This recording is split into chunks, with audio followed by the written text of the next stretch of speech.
पर मुझे क्या पता था कि मेरे जाते ही उस चुड़ैल ने ताबूत के अंदर आंखें खोल ली थीं और मुस्कुराते हुए कहा था, मुझे गाड़ कर माफी मांग रहा है, कितना क्यूट है। भागकर मैं अपने उस खटारा कमरे में आया, दरवाजे पर 3-3 ताले लगाए, उसके आगे टेबल और कुर्सियां लगा दी, ठंडे पानी से मुंह धोया और खुद को समझाया, तू एक पढ़ा लिखा लड़का है, विज्ञान पर भरोसा कर, भूतों पर नहीं। मैंने फोन खोला तो न्यूज में लिखा था कि कब्रिस्तान में जमीन धंस गई है। मैंने चैन की सांस ली कि चलो सब नॉर्मल है और मैं अपने स्पॉन्ज बॉब वाले पीले पजामे पहनकर सोने चला गया। रात के ठीक 3 बजे मेरे दरवाजे पर खट खट खट की आवाज हुई।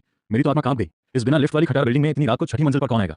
मैं दबे पाँव हाथ में फल काटने वाला चाकू लेकर दरवाजे तक गया। मैंने दरवाजे के छेद पीपल से बाहर देखा। बाहर एकदम घनघोर अंधेरा था। तभी वो अंधेरा थोड़ा पीछे हुआ और मुझे समझ आया कि वो अंधेरा नहीं बल्कि किसी की खौफनाक काली आंख थी जो छेद से मुझे ही घूर रही थी। मेरी तो चीख निकल गई। तभी बाहर से आवाज आई, हेलो, अंडरवर्ल्ड डिलीवरी, आपका सूप आया है, दरवाजा खोलिए। मैंने सोचा आजकल के भूत भी स्विगी जोमेटो करने लगे हैं क्या। मैंने दरवाजा नहीं खोला तो बाहर से एक बेहद हॉट और कातिलाना आवाज आई, पतिदेव अगर दरवाजा नहीं खोला तो मैं खुद अंदर आ जाऊंगी। और अगले ही पल लोहे का दरवाजा मुड़ने लगा। मैंने सोचा अगर दरवाजा टूट गया तो कंजूस मकान मालिक मुझसे पैसे वसूलेगा।